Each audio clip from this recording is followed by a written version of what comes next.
I'm Cynthia Gleason, and this is Mortgage Workshop Inc. in Framingham, Mass. And we were incorporated in 2008. Tell us about how your business began.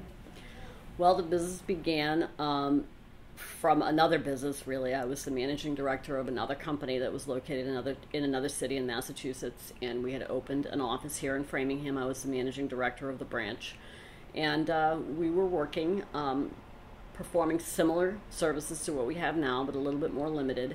And you know, as we all know, 2005, 2006, sort of the height of the real estate market, a lot of things going on in this industry, a lot of people getting into this industry, and a lot of people getting out of this industry in interesting ways, to say the least. And I could see things were changing, that, you know, the company I was with was probably not going to maintain its presence in the market. So I saw that as an opportunity for me.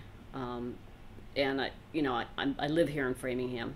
So it was good for me because I wanted to have a business here in town and, you know, work locally and find a way to get started. So it seemed like a natural course of events for me to look into moving on my own. So I think in 2007, that was pretty apparent to me.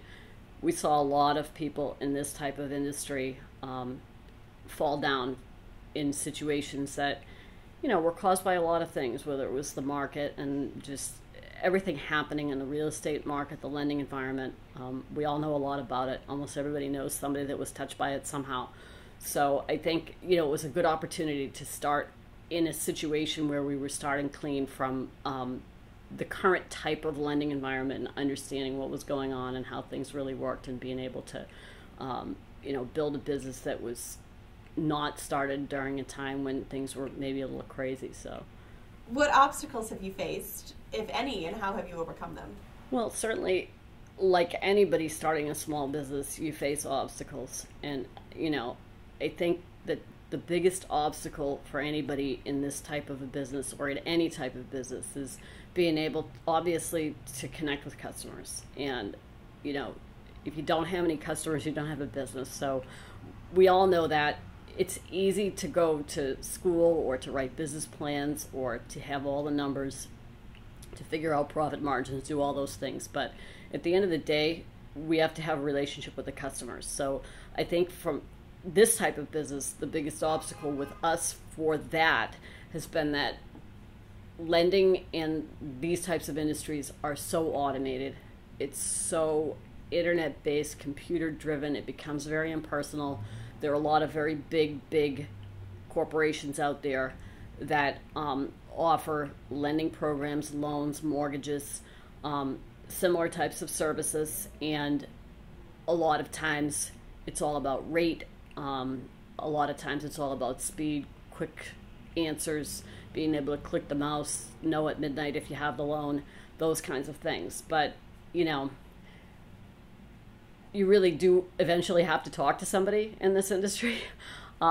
It's, you know, as nice as it seems that you can click the mouse and buy your house by just doing that, you know, it really is a little bit more personal than that. And so, you know, it's a balancing act to be able to have that kind of service where you can get lending decisions quickly, where you can have really competitive interest rates, where you can offer all the services just like a big corporation, as far as quick stuff and you know, low costs and things like that, but at the same time be able to build a good relationship with customers one-on-one, with community. I mean, we do a lot of things here in Framingham or around this area where we work with the people and meet with them individually. So, you know, I think that that's a challenge for anybody, just balancing the personal side of it with sort of the technology.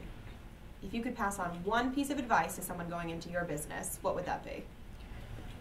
Well, I think going into a business like this, that it would be really important for people to go into this business understanding what the lending environment is and what the regulatory environment is. I think people going into it, I think, would really be well served to understand exactly what has happened and how things are working now, and how to comply with all the things that are required to be in this type of industry, and be able to build that into your plan.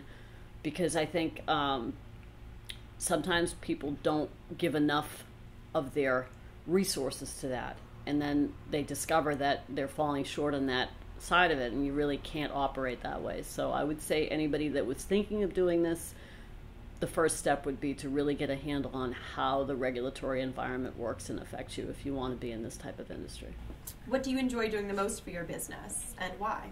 Well, I think that, in terms of running a business, there's so many things that you have to do or that you do every day just to keep the doors open and keep everything running. But, at the end of the day, a business like this is based on the relationships we have with people and working with people locally. We only work in Massachusetts. Almost everyone is here in this general local area, Eastern Mass. Probably 90 or more % of the people that I work with I meet in person. But there's still a lot of things out there that not everybody knows about, and there's still a lot of ways that people can work towards buying a property if that's what they're trying to do, buy a home. That sometimes, you need a little bit of help. So we enjoy that. We like helping people get what they want out of the situation, and if they need to work on something to get to that point, or if they need to ask questions, like I said, at any hour of the day, or if they just need reassurance that it's going to go forward and be fine. I think that's the best part of it, because people are happy. We offer all the same kinds of loans and services. For the most part, many types of lending programs are available in many, many places, and they're fairly standardized. So it's not that we have necessarily a loan program that somebody else doesn't have. It's that we have a really good understanding of it and what it means for the customer, so that if you're trying to buy a house and you think that you can't, or if you are trying to refinance your house and you have certain obstacles, and there can be any kind of obstacles, whatever they are, we know ways to find what's going to work for you. And, we don't leave it up to you to figure that out. I think sometimes when you're dealing with some of like a large institution of some kind, there's that frustration of calling like the main 1-800 number, and you got to start your story over again. Of course, we like to have plenty of work, but we're not overwhelmed where we can't give the attention to the kind of details and the personal service and know who you are when you call. So, if you call me on the phone and you have a loan in process here, we know who you are. You don't have to give us your loan number or give us, some identification so we can find you in the system. So I think that makes it a really good experience for people and makes it a little bit different than working with, some other companies or, institutions out there that might have, a different type of system. Perfect. Thank you so much.